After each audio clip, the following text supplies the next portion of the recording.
For our last lecture, we will be looking at revenue and cash handling in Chapter 25, and then move on and briefly look at the monthly operating statement in Chapter 26. So depending on the facility you have, you may have some of it that's intended to make a profit. Maybe all of yours intended to make a profit. But a lot of facilities, you have both. You have some of your food service areas where you are feeding patients, other guests, employees, things like that, where the intention is not to make a profit off of that part of the operation.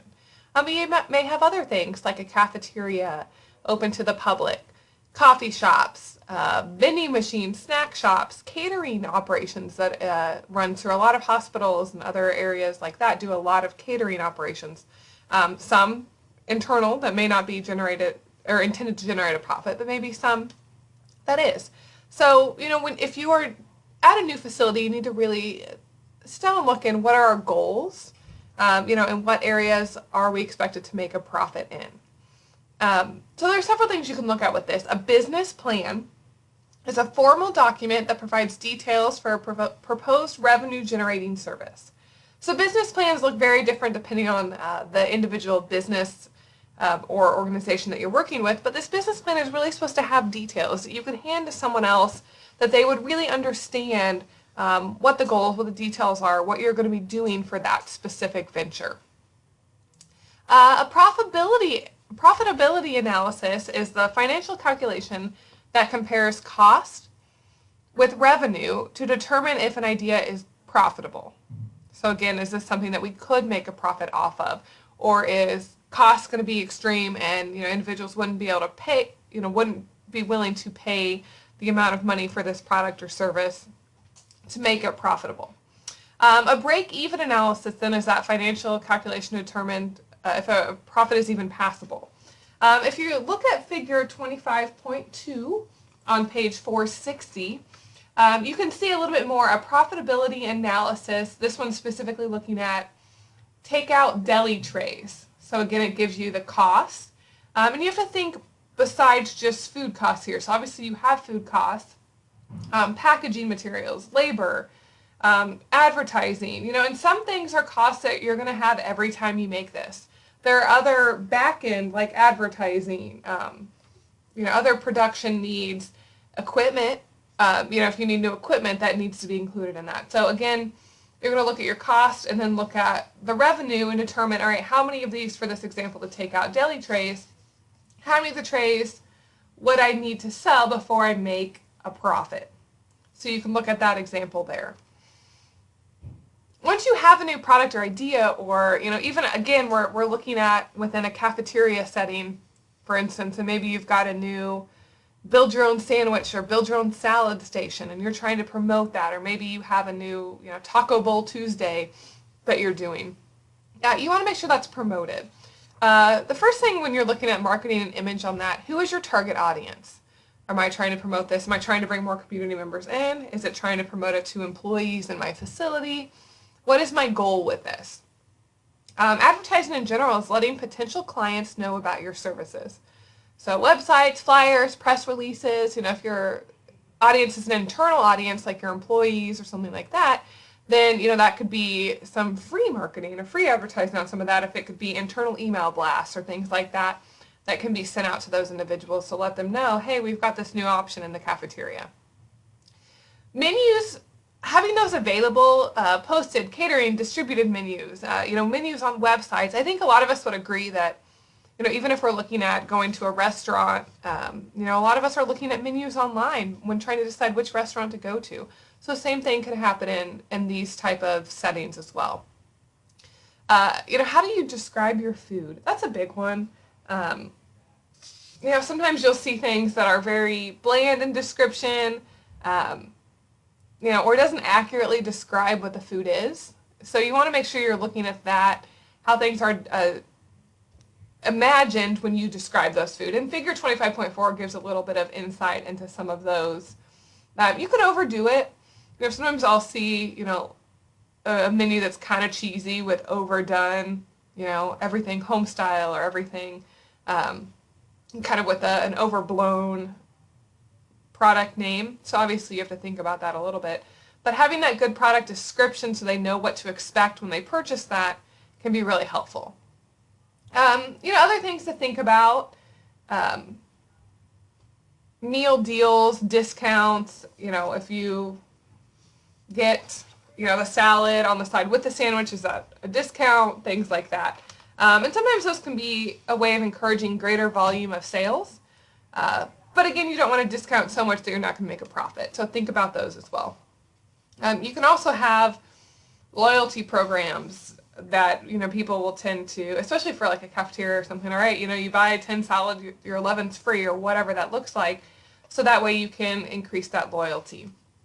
Theme meals and events are a great way to get more people in. So there's like the example in your book, a Halloween dessert, or you have certain food items around St. Patrick's Day. Those kind of things to bring more people in can be really helpful as well.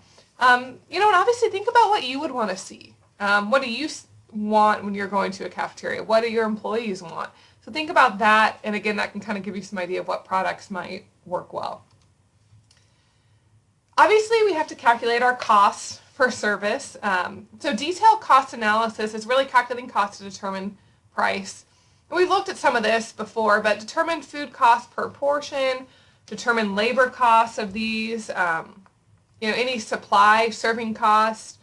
So this example here is, if your food costs $1.70 and the supplies cost 22 cents, labor costs $3.04, well, in total, that's almost $5. So, again, what am I going to price this item at? Food costs could also be a target percent.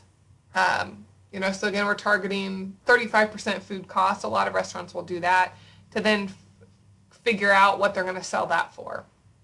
Sometimes you'll streamline prices as well instead of having a bunch of different prices. Sometimes you'll see, why, yes, all of these protein burrito bowls are a little bit different, but, we're going to charge, $7 for all of them, even though, the food cost on a chicken bowl may be 36% and on a steak bowl maybe 40% and the veggie bowl maybe 32%. So depending on kind of how easy that is for you to price, you can think about that as well. There's more information in the book that you can look at. You've also got the wing it method, so there are a lot of methods that you can read about. And obviously the more you do this, the more you'll be able to really estimate, all right, what do I need to price this at to make a profit? You could also look a little bit more about non-cash revenue, so other services, things like that. In-house clients, so, you're doing a catering for the nursing department or whatever. And so there may be different levels of pricing for that. So I'll let you look more at those in your book as well. You also have a sample catering requisition and things like that. So if you've never done catering, you really want to make sure you cover all your bases before you go into that. You want to make sure you know where it is, date, time, location, how many people are going to be served. What are the service expectations? Is they're just expecting it's for a meeting, so they just want you to come drop everything off and leave? Or is it that they expect someone to be there to serve that food items to the individuals attending that event? So you really have to kind of make sure you're on the same page with that. What's the menu going to be? What are your staffing needs? And, we've talked about some of this before, but your staffing needs are going to be a lot higher if you're serving the food. What if you've got to bring in linens? Do you need to bring in plates and silverware and all of the beverages? How far away is this operation from where your kitchen is? So all those things you need to think about when thinking about staffing needs. Obviously your costs, to look at beverages, those kind of things. So make sure everyone's on the same page. You want to make sure you've crossed your T, dotted your I's, and that the person who this catered event is for is on the same page as you are about what to expect. On page 474, you can see that sample catering menu to kind of give you some ideas, just to look at what may be done at some other facilities. And this is, a small but typical one that may be offered at some of these venues. You should also make sure you have procedures for cash handling by employees. So, if you're an operation where your employees don't normally take cash because you normally are serving the patients, etc., That may be some training that you need to do. Have the cashiers be responsible for the integrity of the cash register. It counted and tallied at the beginning of shift. Make sure you know what to do if cash doesn't add up. So if you've worked in retail, you may be familiar with this, but someone who's been in the industry for a while, that's mostly been on the non-cash side, may have to think about this a little bit before moving forward. All right, we're going to quickly look at the monthly operating statement. Again, this chapter just kind of glazes over some of these financial tools, but I would really encourage, if you haven't read it yet, make sure you read through that. That way everyone's on the same page. So some things you need to know, budget. A budget is that financial planning document that predicts where you want to be next year. Balance sheet is really that snapshot of assets, liabilities. And a lot of times you'll see these, once a month, kind of see where that balance is, what everything looks like, where you're at. Operating statement, again, a lot of times shows that department's monthly financial performance compared to what was budgeted. So, if you budgeted you're going to spend $100,000 in food costs and you've really spent $120,000, again, what happened? What changed in that figure? And, maybe you spent more in food costs, but your revenue was higher. And so that may be okay. But again, you're wanting to make sure that you have all that you can look at. And figure 26.2 on page 479 gives you an example of that. Actual amount spent, budgeted amount, difference or variance, to look at that. And so, the variance is how the actual compares with the budget. And so having all of those figures can help you kind of see how you're doing, where you at year to date. Did you spend a little bit more money for food this month, but you'll spend less next month or whatever. So that year to date can really give you some insight on how you're doing. So we've got these great reports. So what do we do with them?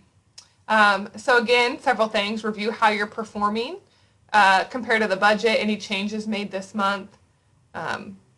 Compare, how does this compare to past performances? So sometimes you can look at, how does my, August compare to August last year, to kind of see, what changes are occurring at this time.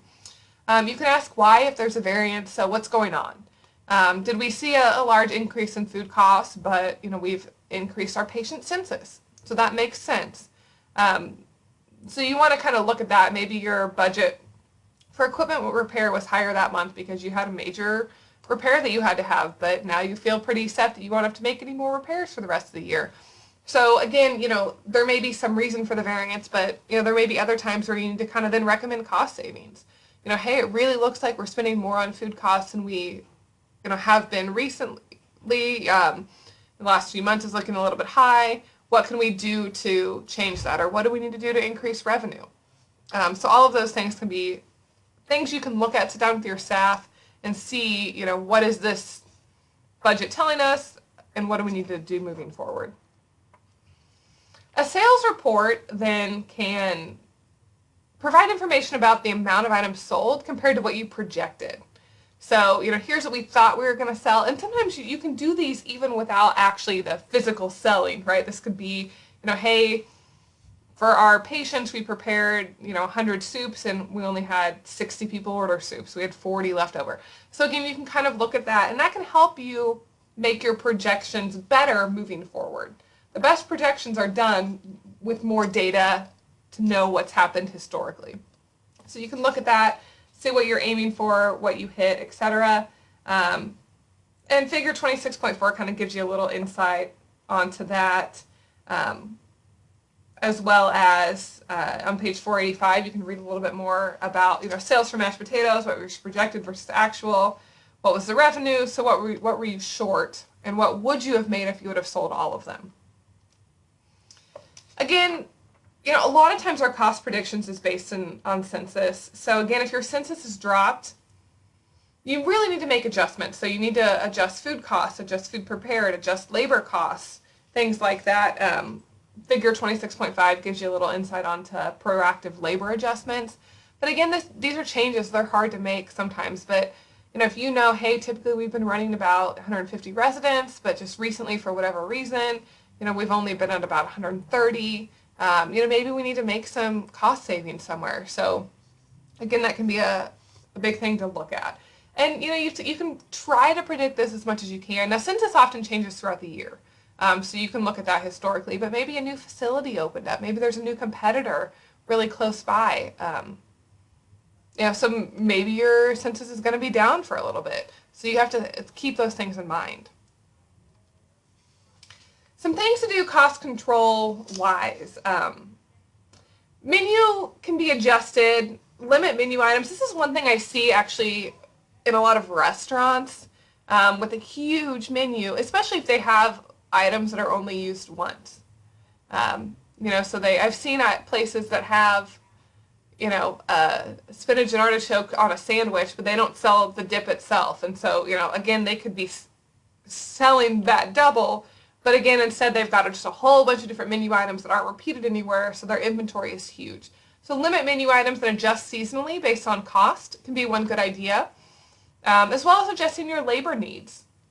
Consider other purchasing methods or units. You need to purchase in bigger bulk or smaller sizes to get the best bang for your buck. Again, monitor inventory use and cost each recipe. Leftovers can be a big one. I see a lot of places that actually aren't monitoring their leftovers after meals. And this can actually be a great way to decide, am I making too much? What do I need to change to help save in food costs? And again, non-food supplies can really add up cost as well. So how much am I using? Anything I could do to lower that cost, etc. So those are all things that you can do to help control costs, which we know in this inventory is big. You don't want to sacrifice quality, etc. But being able to control costs is going to be a big part of the dietary manager role, especially controlling costs in areas where you're really not losing out on any of that service aspect of the business. So all these are things to keep in mind. Again, there's much more to learn about the operating statements and those kind of things, but understanding the basics of that can really help you, see how you're doing. Even if you have an accounting department who's working on some of the other intricate details of that, you really need to make sure you're understanding what goes on in